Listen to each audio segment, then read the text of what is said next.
नमस्कार। एक सवाल अक्सर पूछा जाता है कि ग्रिड मैप क्यों आवश्यक।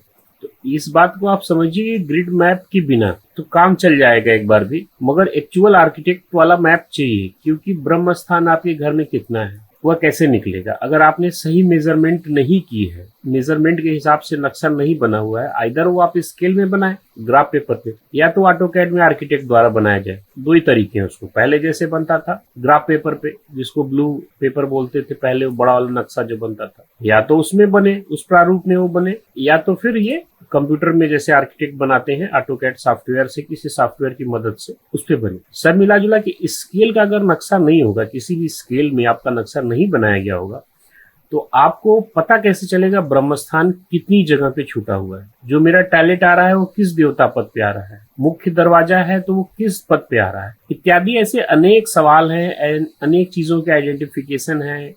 फिर अगले लेवल पे जब आप जाएंगे, देवता पे वर्किंग करना शुरू करेंगे, क्या ग्रिड मैप है, कौन सा देवता बढ़ा है, कौन सा देवता घटा है, किस देवता की रेमेडी आप कहाँ करेंगे। अगर मैप सही नहीं बना होगा तो आप आइडेंटिफाई कैसे कर पाएंगे कि ये देवता की जगह कैसी है।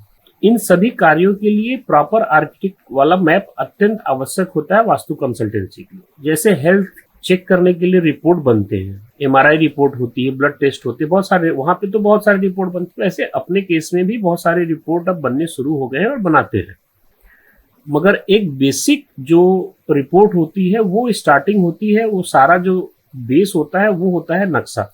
नक्शे के बेस पर ही सारी चीजें आपकी तैयार की जाती हैं। सीढ़ी कितने डंडे की बनी है, सीढ़ी एंटी क्लॉकवाइज है, क्लॉकवाइज है, सीढ़ी के नीचे क्या है, ऐसे अनगिनत सवाल हैं, अनगिनत एनालिसिस के पॉइंट्स हैं वास्तु कंसल्टेंसी में, जो बिना आर्किटेक्ट के मैप के नहीं पता किया जा सकता। धन्यवाद। उम्मीद करता हूँ आपको समझ में आया होगा कि क्यों यह अत्यंत आवश्यक होता है ग्रिड मैप। Thank you.